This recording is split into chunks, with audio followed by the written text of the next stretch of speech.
Interim government, আসুন স্বাগত জানাবো, সহযোগিতা করব, সকল ভালো কাজে আমাদেরকে পাশে পাবেন। আমাদের সন্তানেরা নিরলসভাবে তারা কাজ করে যায়, নিঃস্বার্থভাবে কাজ করে যায়। গণমাধ্যম তাদেরকে প্রচার খুব একটা করতে চায় না। অ্যালার্জি আছে, এই সকল অ্যালার্জিগুলোর উপশম করেন। স্কুল, কলেজ, ইউনিভার্সিটির আমার সন্তানেরা যেভাবে তারা আন্দোলন করে ফ্যাসিবাদের পতন ঘটিয়েছে, প্রতিটি ক্ষেত্রে আমার মাদ্রাসার সন্তানেরাও তোমাদের সাথে হাতে হাত রেখে বাংলাদেশের ছাত্র জনতার ঐক্যের একটি অভূতপূর্ব দৃষ্টান্ত স্থাপন করেছে।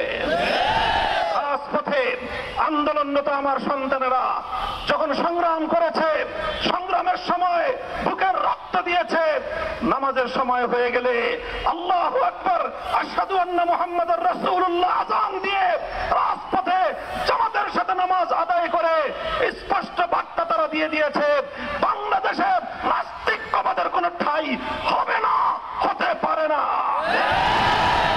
চলমান বৈষম্য বিরোধী এই আন্দোলনকে, এই সংগ্রামকে যদি কেউ নাস্তিকবাদ প্রতিষ্ঠার হাতিয়ার হিসেবে ব্যবহার করতে চায়, সে হাত আমরা ভেঙে গড়িয়ে দেব।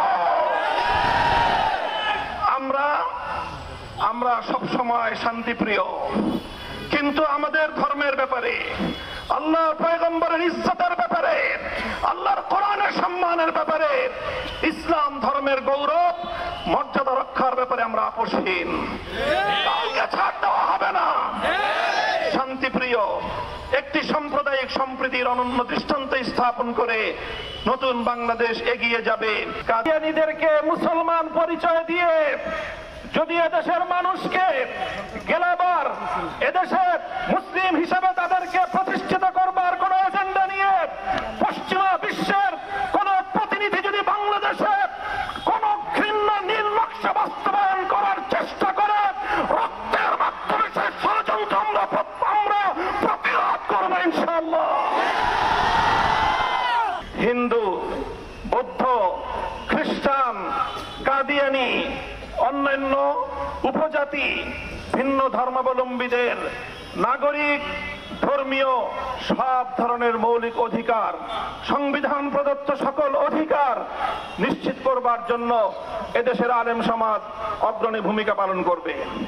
হেফাজতে ইসলামের পক্ষ থেকে সারা দেশের আলেম সমাজ, ইমাম সমাজ, মসজিদের লক্ষ কোটি মুসল্লিয়ানে কেরাম এবং ধর্মপ্রাণ মুসলমান ভাইদের প্রতি আমি আবারও দৃষ্টি আকর্ষণ করে উদাত্ত আহ্বান জানাই, আপনারা আপনাদের চলমান ভূমিকা অব্যাহতভাবে পালন করে যাবেন।